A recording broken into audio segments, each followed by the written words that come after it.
Hola, ¿qué tal? Mucho gusto. Es un gusto para mí estar el día de hoy con ustedes, trayendo un nuevo tema en esta serie de pláticas de IGNEMI. Yo soy el doctor Gerardo Anguiano Sánchez Mejorada, médico psiquiatra, participante del grupo multidisciplinario de IGNEMI encargados de la salud mental. Y en esta ocasión me gustaría platicarles acerca de un tema que creo muy importante, sobre todo ahora en tiempos de pandemia, en tiempos de COVID-19, y es acerca de los trastornos mentales precisamente en la pandemia y en tiempos de COVID. Déjenme compartir la pantalla para pasarles una pequeña presentación y platicarles de lo que les quiero compartir el día de hoy. Perfecto. Pues como les decía, el tema que quiero platicarles el día de hoy es trastornos mentales en tiempos de pandemia COVID-19. Y para empezar, me gustaría platicarles de realmente a qué nos referimos con la enfermedad mental o al decir un trastorno mental.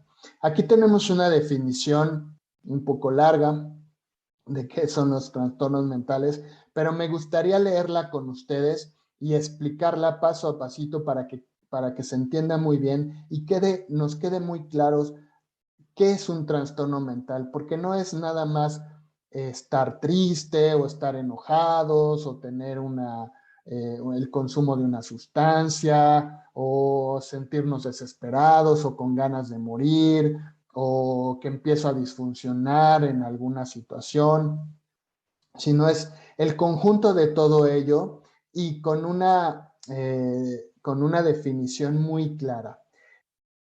Vamos a leer lo que dice aquí y lo voy a ir explicando con ustedes. Es un síndrome caracterizado por una alteración clínicamente significativa del estado cognitivo, la regulación emocional o el comportamiento de un individuo que refleja una disfunción de los procesos psicológicos, biológicos o del desarrollo que subyacen en su función mental. ¿Qué quiere decir esto? Un síndrome es un conjunto de signos y síntomas, es decir, es un conjunto de síntomas que se caracterizan por alteraciones que afectan el estado, ya sea cognitivo de la persona, ¿qué quiere decir esto? Aprendizaje, memoria, razonamiento, la regulación emocional, y esto es directamente hacia las emociones, cómo siento, cómo vivo esas emociones, o el comportamiento del individuo, que quiere decir la conducta que tiene ese individuo ante diversas situaciones o ante diversas emociones, y que afecta tanto de forma psicológica como biológica, es decir, en nuestro cerebro, o en el desarrollo del individuo como tal. Estas alteraciones implican procesos alterados en el razonamiento, en el comportamiento o la conducta, como habíamos dicho, o en la facultad de reconocer la realidad, como por ejemplo puede ser en la esquizofrenia, en la psicosis, en el consumo de sustancias, donde la realidad se altera y puede ser que no la reconozca como tal o genere una realidad alterna, o problemas o alteraciones en adaptarme a las condiciones de mi vida, es decir, me está costando demasiado trabajo adaptarme a las situaciones cotidianas de mi vida y eso se traslada a lo que podría ser un trastorno mental como tal. Existen muchos trastornos mentales y hay una clasificación de los mismos, pero en esta ocasión y obviamente por temas de tiempo, porque no podemos abarcar todo lo que son los trastornos mentales, nos vamos a dedicar en este momento a platicar de dos trastornos mentales que por mucho son los más comunes, no solo en México, sino en todo el mundo, y que entraremos en detalle para poder conocerlos más y saber su relación o qué relación tienen ahora, sobre todo en estos tiempos de pandemia que estamos viviendo. En resumen, el trastorno mental va a tener una afectación en 3 esferas del individuo. La parte biológica cerebral, es decir, existe una alteración química de nuestro cerebro que es la que provoca los signos y síntomas de diversas enfermedades mentales. Una alteración en la esfera de la psique, ¿qué quiere decir esto? En las emociones, en el pensamiento, en el razonamiento, en los sentimientos, en la conducta. Y también se va a afectar la esfera de la sociedad. ¿Qué quiere decir esto? Que se afecta la esfera de las interacciones humanas, la esfera de las interacciones interpersonales del individuo, las interacciones con su familia, con su trabajo, con la sociedad misma. Los 2 trastornos mentales de los que queremos platicar el día de hoy con ustedes son el trastorno depresivo mayor, que es uno de los más frecuentes, que les decía, en México y en el mundo, y el trastorno de ansiedad generalizada, que también es uno de los trastornos mentales más comunes. Empezaremos por el trastorno depresivo mayor, confundido muchas veces con el estado de ánimo triste, ¿no? Y muchas veces decimos, ¿cómo te sientes? Pues me siento deprimido, me siento tristón. Pero ahorita vamos a ver que el simple hecho de estar deprimido no quiere decir que tengamos una depresión. La depresión es un trastorno mental y como vimos, los trastornos mentales es como cualquier otra enfermedad en donde se afectan diversas áreas de nuestro cuerpo y diversas esferas del individuo. La definición como tal de depresión es un sentimiento de tristeza que se mantiene durante el tiempo y también la existencia de una pérdida de interés en las actividades que usualmente se disfrutaban y que tiene una duración por lo menos de 2 semanas o más. Esto es importante. Sí tiene que haber la presencia de tristeza dentro de la depresión porque es uno de los síntomas más frecuentes en la depresión. No necesariamente tiene que estar para poder decir que alguien está deprimido, pero sí es uno de los síntomas principales. Pero tiene que ser una tristeza que se mantiene en el tiempo, es decir, un día que podamos amanecer tristones o después de una discusión o después de algo que nos ocurrió y que eso nos puso tristes y estamos tristes durante 1 o 2 días, a eso no le podemos llamar depresión. Simplemente fue un estado emocional por una situación que ocurrió y listo, se resolvió, no hay ningún problema. La tristeza se tiene que mantener durante los días, durante la mayor parte del día y además otro de los síntomas importantes es esta pérdida de interés en las actividades que usualmente disfrutaba. Es decir, la persona empieza a perder interés, por ejemplo, en ver las series que le gustaba, los partidos de fútbol o de deporte que le gustaban, hacer ejercicio, escuchar música, ir con los amigos, en fin, le empieza a disgustar o a dar flojera o a perder interés por esas cosas que antes disfrutaba mucho, le gustaba mucho y se las pasaba muy bien. Y el tiempo importante tiene que ser esto presente por lo menos durante 2 semanas o más. Un poquito de datos epidemiológicos. Fíjense lo frecuente que puede llegar a ser. Se calcula que actualmente en el mundo existen más de 300 millones de personas afectadas por la depresión en estos momentos. Cada año se suicidan cerca de 800,000 personas y el suicidio es la segunda causa de muerte entre los jóvenes, entre 15 y 29 años. Vean la importancia que tiene la depresión en el mundo y la depresión grave que lleva a suicidio también es muy importante. Algo triste pero cierto, aunque hay tratamientos eficaces para la depresión y para resolver la depresión, más de la mitad de los afectados en todo el mundo y más del 90% en muchos países no reciben estos tratamientos, ya sea por diversas causas, por ignorancia de la sociedad, por falta de atención psiquiátrica en ese lugar o en ese país, por falta de recursos, porque el tratamiento de la enfermedad mental es costosa, es cara, por situaciones culturales del país o del lugar de residencia donde esa persona está viviendo. Son muchos factores que hacen que la atención psiquiátrica muchas veces sea deficiente o inexistente en algunos casos. Otros datos. Tiene una prevalencia a lo largo de la vida entre el 12 y 15%. Es decir, existe una probabilidad para todo el mundo desde que nacemos hasta que morimos de tener la presencia de depresión o que se desarrolle la depresión hasta un 12 o 15% a lo largo de nuestra vida. Hay una relación entre mujeres y hombres en donde las mujeres se deprimen más que los hombres, 2 veces más que los hombres, y a veces esto tiene que ver con cuestiones hormonales o simplemente a veces con cuestiones como que las mujeres sí expresan más sus emociones o buscan más ayuda en estas situaciones más que el hombre y por lo tanto se identifica más en las mujeres. Aunque este factor hormonal de las mujeres se cree que es uno de los factores importantes para que exista más depresión en las mujeres que en los hombres. Se puede presentar en cualquier edad, pero en la mayoría de los casos se encuentran entre los 20 y 30 años de edad.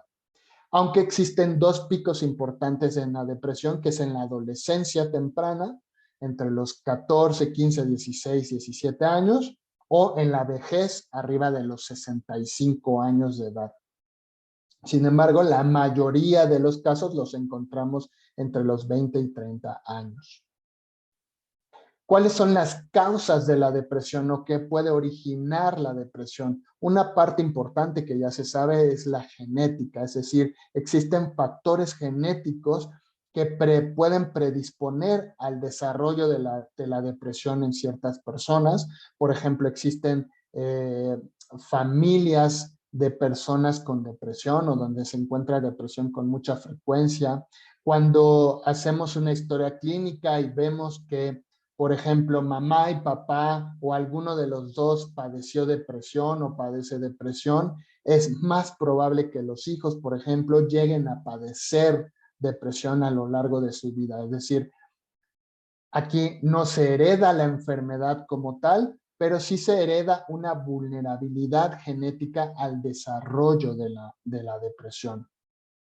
Existe una alteración bioquímica, es decir, sabemos que dentro de las causas de la depresión hay una alteración química de nuestro cerebro que se llaman neurotransmisores y que son los que están funcionando inadecuadamente y por eso se desarrolla la depresión. Puede haber alteraciones de nuestro cuerpo, no solamente en la parte química cerebral, sino también en el funcionamiento de nuestro cuerpo en general, como elevaciones del cortisol, glucosa, colesterol, triglicéridos, que se relacionan mucho en el desarrollo de la depresión, o se ha encontrado que las personas que tienen depresión frecuentemente tienen alteraciones en el cortisol, en la glucosa o el azúcar, en el colesterol, en los triglicéridos. Y existen también otras situaciones importantes como las alteraciones hormonales, por ejemplo, las hormonas tiroideas, las hormonas paratiroideas, del hipotálamo o de los estrógenos, por ejemplo, las hormonas femeninas, como les decía y les platicaba, de las mujeres, o también alteraciones en los estrógenos o progestágenos o testosterona en los hombres que pueden favorecer el desarrollo de la depresión. Por eso siempre hay que tener en cuenta esas partes cuando estamos evaluando o estamos examinando a alguien que tiene estos síntomas de la depresión. ¿Cuáles son las manifestaciones clínicas de la depresión? ¿Qué se presenta en la depresión? Bueno, ya habíamos dicho que uno de los síntomas principales y más importantes es el estado de ánimo triste y la pérdida de interés en las cosas que me gustaban, ¿no? La pérdida de capacidad para interesarse o disfrutar de las cosas, que se llama anedonia como tal, así se llama ese síntoma, y que son de los dos síntomas principales en la depresión. Pero ¿qué otros síntomas también podemos ver en la depresión? Está la disminución en la atención y en la concentración. Se nos olvidan las cosas, dónde dejé los lentes, dónde dejé las llaves. Si estoy en la escuela, pues se me dificulta aprender las cosas, tengo que repasarlo otra vez, leo una página, me tengo que regresar porque ya no me acuerdo qué decía. En fin, hay una disminución en esta situación cognitiva. Existen ideas de culpa, me siento culpable de que lo que está pasando conmigo, cómo me siento es por mi culpa, por algo que hice. Cuando hay casos graves puede haber ideas de muerte o suicidas, es decir, puedo pensar mucho en que mejor estaría bien si me muriera, si ya no despertara, si ya dejara de existir, o pensar en hacer algo para ya no estar en este mundo, como son las ideas suicidas. Hay alteraciones del sueño, ya sea insomnio, que es muy frecuente, o demasiado sueño durante el día, una somnolencia diurna que nos afecta mucho en la realización de nuestras actividades porque queremos estar dormidos durante el día. Puede haber aumento o disminución del apetito. Las personas con depresión pueden aumentar de peso porque les da mucho por comer, sobre todo como parte de síntomas ansiosos y empiezan a comer mucho, o se les va el apetito, no se les antoja la comida, comen muy poquito, solo comen para el trámite, digámoslo así, y empiezan a bajar de peso. El diagnóstico de la depresión es clínico y en general de los trastornos mentales es una situación clínica. No existen estudios de laboratorio, de imagen, como en otras especialidades donde sí podemos tener esas herramientas para diagnosticar los trastornos o las enfermedades. En este caso, lo que más nos interesa son esos síntomas que la persona está sintiendo, que está refiriendo, y en base a eso es que hacemos nuestros diagnósticos. Como ya habíamos visto anteriormente, los síntomas de la depresión, si están presentes estos síntomas, sospechamos de que pueda existir una depresión como tal.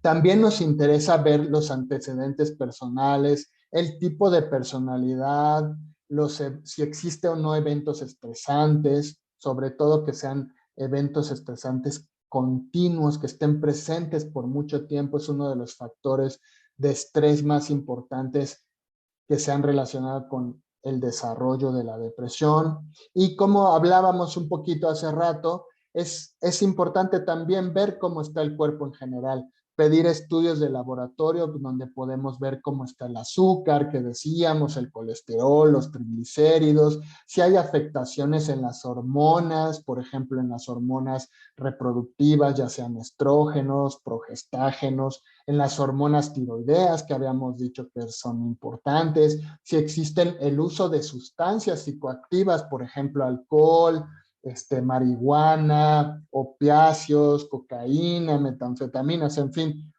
cualquier droga o sustancia psicoactiva que también producen efectos en el estado de ánimo y que pueden generar muchos de los síntomas que vimos ahorita en depresión. Aquí les pongo, por ejemplo, un estudio, un metaanálisis que se hizo de 21 estudios en donde se vio un riesgo de depresión en adultos con hipotiroidismo subclínico casi 2.5 veces mayor a lo que se observa en eutiroideos, es decir, que personas que tienen las hormonas tiroideas bajitas tienen 2.5 veces más veces de padecer o riesgo de padecer depresión que los que tienen las hormonas tiroideas normales. Entonces, como vemos, sí existen muchos factores que se pueden ir sumando o que están presentes en un momento dado y que pueden ser factores que favorecen el desarrollo de la depresión. El tratamiento para la depresión, y como habíamos platicado en un inicio, existen tratamientos eficaces para la depresión. Dentro de ellos están los medicamentos, que son los psicofármacos, y obviamente pues son los famosos antidepresivos y los medicamentos ansiolíticos. Dentro de los antidepresivos, y no me detengo mucho en eso porque es un poco más de detalle, pero existen varias familias de antidepresivos que tenemos como opciones los médicos psiquiatras para el tratamiento de la depresión y que tienen realmente un buen resultado. Y obviamente también la psicoterapia es una parte muy importante para el tratamiento de la depresión. Yo diría que el conjunto de fármacos y psicoterapia es el mejor tratamiento que podemos tener cuando alguien tiene un cuadro depresivo. La psicoterapia puede ser de cualquier índole, pues hay psicoterapia de apoyo, cognitivo-conductual, la psicoterapia interpersonal, las terapias de grupo, el psicoanálisis, en fin, puede ser cualquier tipo de psicoterapia. El chiste es que la persona se sienta a gusto con esa terapia y que tenga su tratamiento porque es donde va a obtener los mejores resultados. Y bueno, finalmente eso es en cuanto a la depresión como tal. Después tenemos a los trastornos de ansiedad, que existen varios trastornos de ansiedad, existe una clasificación de los trastornos de ansiedad, pero nos vamos a detener más a detalle en esta ocasión en el trastorno de ansiedad generalizada. Y aquí, como vemos, existe el trastorno de angustia o de pánico, que son los famosos ataques de pánico, el trastorno de ansiedad generalizada, que es el que vamos a ver con detalle en un momento. Está el trastorno obsesivo compulsivo, que ahora se clasifica como aparte, fuera de los trastornos de ansiedad, pero antes formaba parte de los trastornos de ansiedad en general. Y el trastorno de estrés postraumático, entre otros, como las fobias, como el trastorno adaptativo ansioso, en fin, existen muchos trastornos de ansiedad, pero no nos vamos a detener en ellos, salvo en el trastorno de ansiedad generalizada. Tiene una prevalencia similar a la depresión, entre 8 y 12%, como habíamos platicado anteriormente para la depresión. Aquí igualmente las mujeres se enferman 2 veces más que los hombres en cuestiones de trastornos de ansiedad y en el caso del trastorno de ansiedad generalizada no es una excepción. La etiología, las causas del trastorno de ansiedad generalizada, una parte importante es igualmente que en la depresión, la genética. Cerca del 25% de los familiares de primer grado están afectados por el mismo padecimiento, es decir, los familiares de primer grado pues son papá y mamá, ¿no? Y si papá o mamá tiene trastorno de ansiedad generalizada, es más probable o aumenta la prevalencia de que yo como hijo pueda presentar un trastorno de ansiedad también. El riesgo de padecerlo es 6 veces mayor en relación con la población general.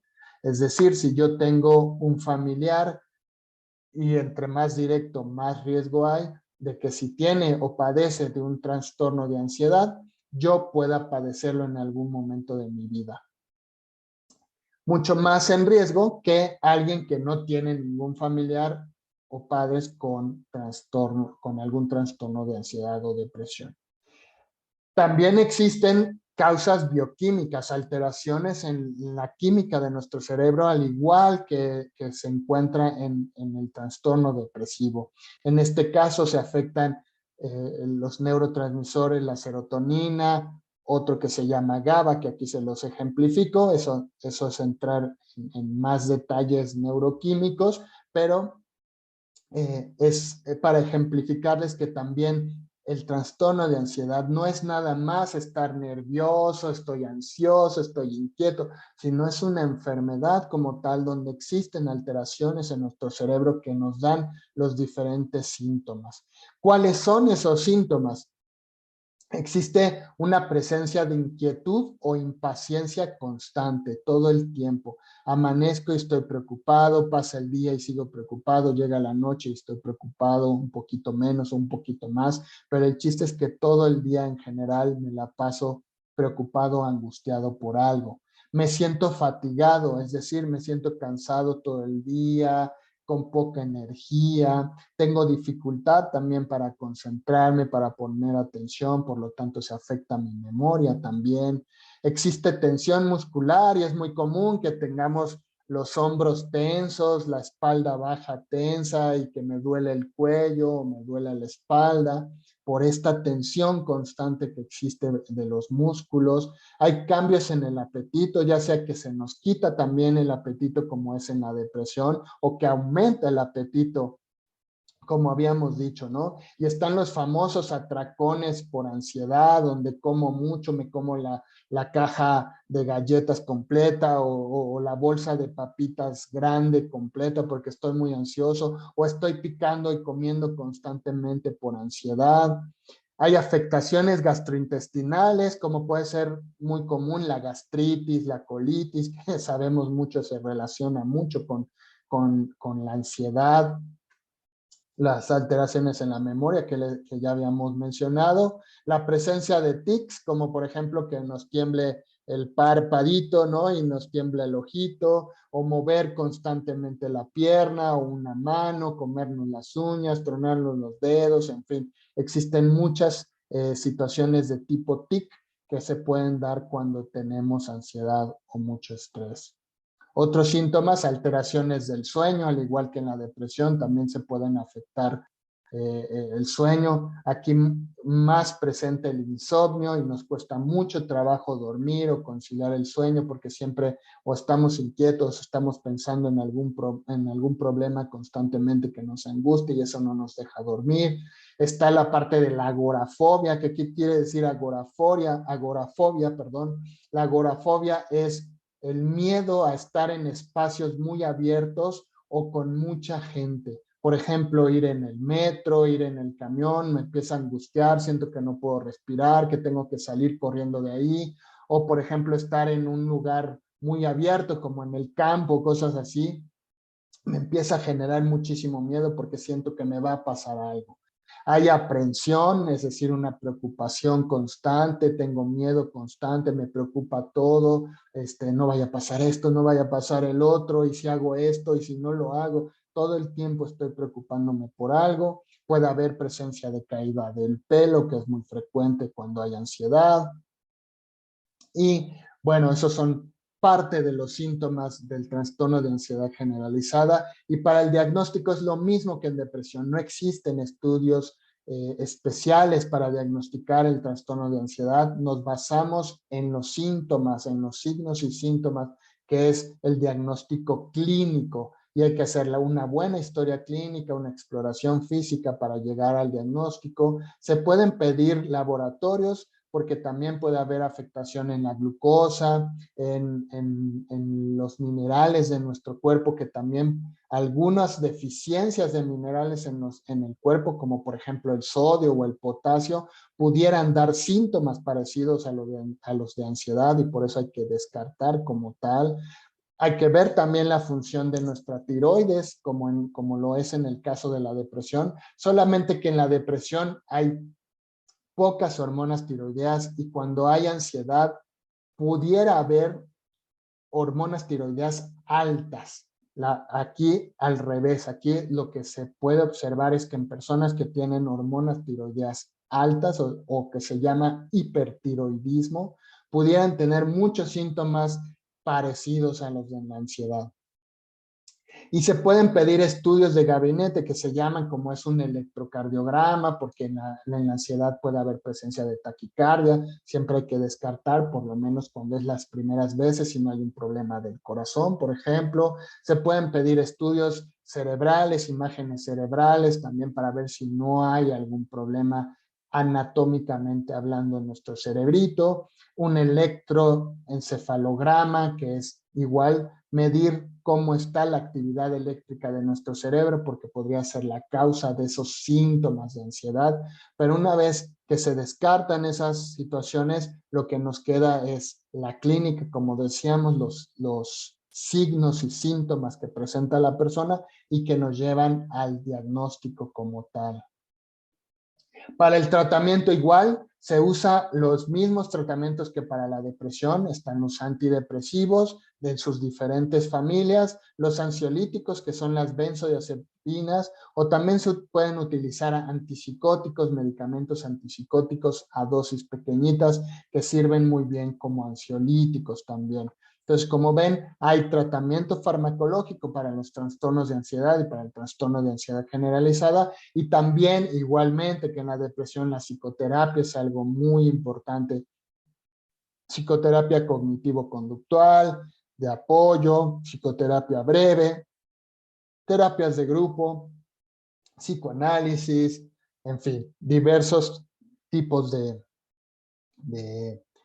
de psicoterapia que también en conjunto con el tratamiento nos ayudan mucho a poder salir adelante, en este caso en el trastorno de ansiedad generalizada. Y bueno, hasta aquí hemos platicado de estos dos grandes trastornos muy frecuentes, muy comunes en el mundo, y que son los dos trastornos mentales más comunes que se presentan. Ahora, ¿qué pasa ahora en tiempos de coronavirus, en tiempos del COVID-19? ¿Qué ha pasado con estos trastornos mentales y por qué me interesaba hablar de estos trastornos mentales ahora en tiempos de pandemia? Con la pandemia han venido muchos cambios y retos para todos nosotros. Uno de estos cambios es, por ejemplo, que aumentó la convivencia con las personas que antes convivíamos poco o menos, y disminuyó la convivencia que teníamos con personas donde convivíamos más. Es decir, por ejemplo, nosotros como hijos o los hijos jóvenes convivían mucho menos con la familia y convivían mucho más con sus amigos, por ejemplo, en la universidad, con sus amigos de carrera, en fin, porque ellos los veían todo el tiempo y convivían mucho más. Y ahora con la pandemia eso se redujo muchísimo y dejamos de convivir con los amigos, con los compañeros de trabajo, y empezamos a convivir mucho más con personas que antes veíamos poco, como es la familia, los papás, los hermanos y demás. Y al tener que estar aislados, tener que estar en casa todo el tiempo, empezamos a convivir mucho más, y eso empezó a generar muchas veces muchos problemas de relación, mucho estrés, mucho conflicto interpersonal, y eso empezó a favorecer la presencia de estrés continuo, como habíamos dicho, que es lo que de las causas más frecuentes para el desarrollo de depresión y ansiedad. Y con esto, por ejemplo, fue aumentando la presencia de ansiedad y de depresión. También nos cambió las rutinas, los horarios, las actividades. Ya estamos regresando un poco a una cierta normalidad, y lo pongo entre comillas. Estamos retomando nuevamente horarios que teníamos ya muy establecidos, actividades que teníamos muy cotidianas. Empezamos a generar nuevamente rutinas otra vez, pero esto es muy cambiante, como lo hemos visto, ¿no? Y ahora está muy de moda el semáforo, y vemos si ya está en verde, si ya está en amarillo, si ya está en naranja, si ya está en rojo, ya se atraviesa aislarse, encerrarse, se suspenden clases, en fin, estamos todavía cambiando constantemente, por lo tanto es difícil tener como antes una rutina, un calendario, un horario, en fin, que eso nos favorecía mucho a la constancia psíquica, es decir, no, el mantener una rutina, el mantener un horario constante nos ayuda mucho a las emociones, porque nos ayuda a regular esas emociones, nos ayuda a regular nuestro pensamiento. Cuando tenemos horarios muy diferentes, un día nos dormimos tarde, otro día temprano, otro día nos levantamos temprano, otro día muy tarde, eso irrita nuestro cerebro y eso hace que estemos en un constante estrés. Eso no, obviamente no nos favorece en las emociones. También al principio sobre todo, que era una enfermedad no conocida, altamente contagiosa, con una mortalidad significativa, pues eso nos generó muchísimo estrés y miedo de contagio. ¿Qué va a pasar si me contagio? ¿Qué pasa si contagio a mis papás que ya están grandes? Y que mi papá es hipertenso y mi papá es gordito, entonces mejor no salgo, mejor no convivo, mejor me quedo aquí. Y todo cambió también por ese miedo, por esa incertidumbre. Ahora sabemos un poco más, ahora sabemos un poco más cómo funciona el contagio y nos cuidamos y demás, pero muy al principio también fue un factor de estrés muy importante que empezó a hacer que se generara un acúmulo de este estrés y el desarrollo también de ansiedad y de depresión. Eh, Empezó a haber muchos retos como qué hacer con el aislamiento, porque además fue un aislamiento muy prolongado. Fue el primer año de la pandemia, pues casi estuvimos todo el mundo encerrados en nuestras casas con salir muy poquito. Los que tenían que salir a la fuerza salían con miedo por el trabajo y demás, pero salían con ese temor, con el miedo de contagiarse. Aumentó muchísimo la prevalencia de ansiedad y depresión, como habíamos dicho. El distanciamiento social también nos ha afectado mucho. El distanciamiento de nuestra pareja, el distanciamiento de nuestros amigos. En fin, eso también emocionalmente nos ha impactado mucho. Empezó a haber problemas de aburrimiento y de ocio, ¿no? Porque al principio, sobre todo, se suspendieron todas las actividades académicas, por ejemplo, hablando de ustedes universitarios, ¿no? Que se cancelaron clases, se suspendieron, después empezó a haber las clases por Zoom y todo eso, pero pues finalmente no era lo mismo que estar acudiendo a las aulas. Aumentó la curiosidad y el consumo individual de sustancias psicoactivas por este ocio. Como dicen, el ocio es la madre de todos los vicios. Efectivamente, hubo un aumento muy importante en el consumo de alcohol, en el consumo de marihuana y de otras drogas por la pandemia. Eh, Otro reto fue ver cómo volvíamos a hacer las reuniones y si hacíamos y si no, y cuánta gente, y que si con distancia y si con no, y que si nos saludamos otra vez de beso, de mano, o de un abrazo o no, mejor así, y nada más el puñito o el codito, en fin, todas esas cosas que hemos tenido que estar viviendo y adaptándonos constantemente. Y obviamente, como decíamos, el reto al contagio, a cuidarnos, a usar las mascarillas, el gel, en fin, todas esas cosas. Eh, Se han identificado síntomas depresivos y ansiosos post-infección, es decir, existe una relación entre síntomas depresivos y síntomas ansiosos post-infección, ¿no?